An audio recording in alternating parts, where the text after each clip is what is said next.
Hey everybody, welcome to week 7. Pretty interesting week we just had. Commissioner picks 2-2. Nothing to get too excited about. That's what I get for trying to pick every other upset. But pretty interesting week. A little bit of movement, although, like Commissioner Tim said in his recap, we're really starting to see a separation as far as different tiers in our league. So it'll be interesting to see if that continues to just solidify or if, we start to see maybe some movement. I know there's a lot of teams that are getting close to kind of those make or break weeks. We may already be there for a few of them. Mention that in a little bit, but I think we could have maybe some upward movement from some teams this week. So looking over week 7, I mean, just in general, it's a pretty devastating week for a lot of teams just due to bye weeks. It seems like a lot of teams are hit especially hard this week, and it seems to be that we have a lot of um, stretched out matchups or matchups that could turn into blowouts due to these bye weeks, really hitting one team harder than the other. So we'll kind of talk about that when I go through. Um, I'll just jump right into this. So the first matchup I want to look at is Bills Mafia versus Cup to Canada. On paper, this was one of the most exciting matchups I think leading in until, well, I realized that half of my starting lineup is going to be on bye. It's going to be really hard to even compete in a matchup when my top two players and quarterbacks, which is the strength of my team, are both on bye this week. It's probably going to be pretty ugly. So trying to stay positive here. Can Bills Mafia knock off the third top-ranked team in a row? Last 2 weeks, I've knocked off Commissioner Tim's top overall power ranking team. Would love to make that 3 in a row. It's not looking very likely this week. I'm looking for when looking at Cup to Canada, I'm really looking for Robert Woods to have a big game. I'm very intrigued by this Rams Lions game this week. I think there's a lot of fun storylines. I'm not sure how much that's going to lead to a competitive matchup, but just looking at football, some of those storylines and the bad blood and everything can lead to a surprise. So I wouldn't count out Detroit. I think they've been in a lot of games this year that kind of surprised me.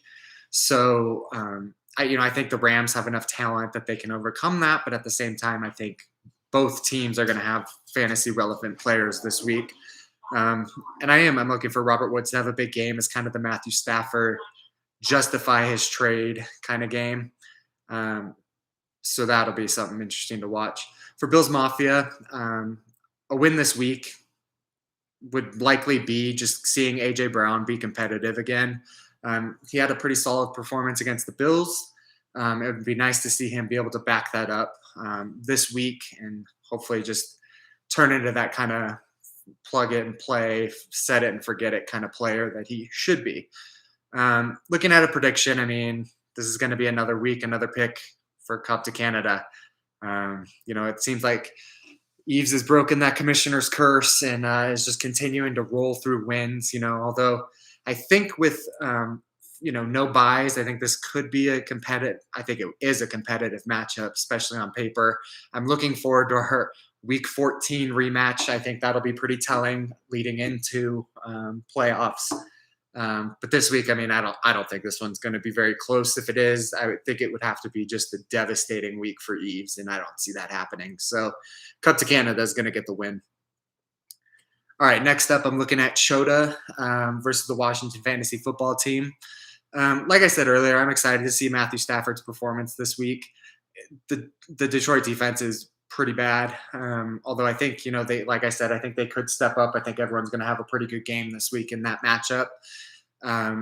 So that'll be interesting to see. Looking at Washington Fantasy Football Team, I mean, Derrick Henry is going to Derrick Henry, and it's going to be ugly this week against that Kansas City defense.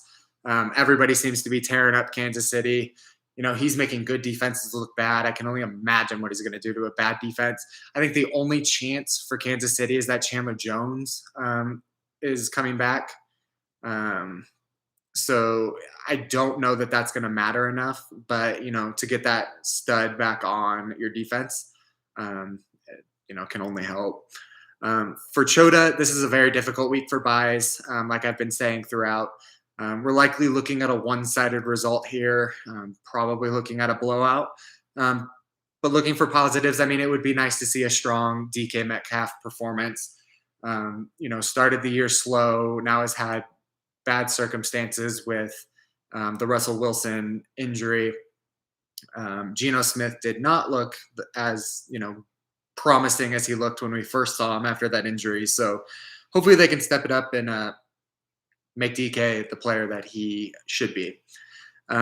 Also looking at Chota's team, I mean, Chota has a strong tight end room. The Zach Ertz trade, Dallas Goedert's going to see a nice little bump following that trade. I think this is something that Chota could utilize in his starting lineup or even as future trade bait to kind of bolster for future, years, or just keep, as a nice strength on his team.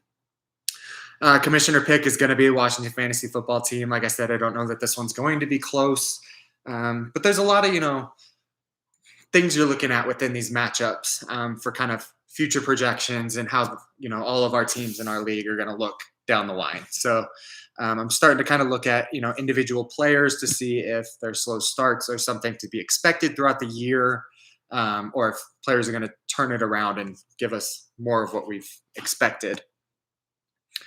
All right, next up is Trust the Process versus Ben. Commissioner Tim's on a roll. I mean, hottest team in the league. Big output last week. I mean, that's fun. Tim has been very clear what his expectations for this season are. So, I'm sure he enjoyed getting that win. Looking at Ben's team, this is the most important matchup of the year, in my opinion, for Ben so far. A 4-3 record is going to feel a lot better than a 3-4 record after this week, given the strong team sitting ahead of him. Like Commissioner Tim has said, we're starting to see that tier of 4 teams. And then right now, in my opinion, Ben is kind of sitting in a tier of his own. Right on the cusp there. It's just so hard to say with the injury to McCaffrey and some of the other injuries that Ben's dealt with and just overall down years in general. So it's hard to put him in that tier as kind of the contender. This week would go a long way in figuring out what this team is going to be for the rest of the year. That being said, it's a really tough week for Ben this week with buys and injuries. It's hard to see a way to beat a team like Tim's that just put up 180 last week. I know Tim is dealing with some buys as well. It's not the same lineup as last week, but there are a lot of guys in that lineup that had big weeks and likely are going to be putting up some big weeks moving forward. So just a tough week for Ben. If there is a route for victory for Ben, it's likely going to need to come heavily on the shoulders of Cooper Kupp. We know he can do this. It's possible, but he's going to really have to put up astronomical numbers, in my opinion, even for him. Given all that, the commissioner pick this week, I'm picking Trust the Process. I think the tank is a little too hot right now. Tim might need to slow some things down. Maybe look at trading to get some more draft picks to kind of proceed with the tank. But I'm going with the hot hand right now. I'm going to Trust the Process. All right, matchup of the week. I mean, this was kind of hard. None of these matchups seem like they're going to be that close. But I'm going with matchup of the week is Half Chubb versus Brady's third dynasty. Half Chubb is another team that's desperate for a win at this point in the season, just to salvage his season. I think if John loses, that's kind of reckoning time. I know Tim ran through some of the projections and kind of the, what needs to happen for John to get in the playoffs. And I think it needs to start this week. It's an uphill climb. If John loses this one, we may need to change the name again this time to Quarter Chubb. I think we're running out of Chubb names here. You can't have a phallic name if you continue to lose like this. So we'll need to take a look at that. Looking at Ryan, Ryan's firmly, in my opinion, in that top 4, that tier at this point in the season. However, this is a difficult week for Ryan as far as buys. Just having Dalvin out of the lineup this week, it's tightening up those projections a little bit. John's wide receivers are really going to have to step it up, in my opinion, in order to knock off Ryan. Ryan definitely has more consistent production across the board thus far this season. And really, when we're looking at fantasy, it's that consistency that you're looking for. So, commissioner pick, I'm going with Brady's third dynasty this week. I wanted to pick John, but I just don't see it. I don't see the upside that would allow him to kind of upset Brady's third dynasty. I mean, with that, I'm kind of keeping it boring this week.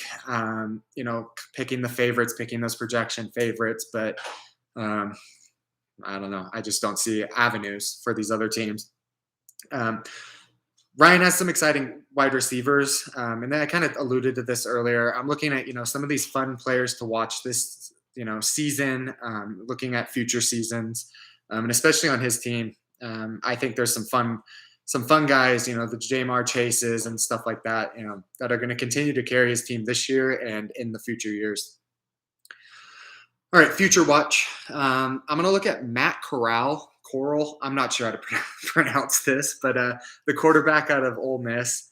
Probably should have done some homework on that one. But for me, I mean, everything coming into this season, he was a pretty polarizing prospect coming into this season, but he's continued to just get better all year. He's firmly at this point at the top of the Heisman watch. I think he's right up there with Bryce Young, who I'll likely look at next week, but 1-2, I think, for who's likely going to win the Heisman this year at this point in the year. Looking at strengths, arm talent is the one that just jumps off the page. He has a really strong ability to drive the ball with velocity down the field. He can hit outside the hash marks, which is really rare amongst quarterbacks. Even veterans have a hard time with this. He can make throws on the run. He can utilize different arm angles. A big strength for him is his mobility. He can escape the pocket and make incredible throws on the run. He has some pretty fun highlights that kind of show this talent. And then finally, I think one of the biggest things I see with him that's very rare for a young player is his overall confidence. He can throw an interception and then step back on the field the next play or the next drive as if nothing ever happened. He definitely believes in himself and his talent. Sometimes it's to the detriment of himself, but I don't think any coach is going to be upset with, confidence in his skills at this point in his career.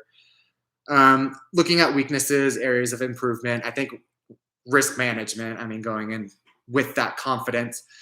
I think he tries too hard to kind of deceive defenses. He can make mistakes, sometimes being cute. He tries, the no-look passes, the pump fakes, the extra fakes, getting out of the pocket when he shouldn't.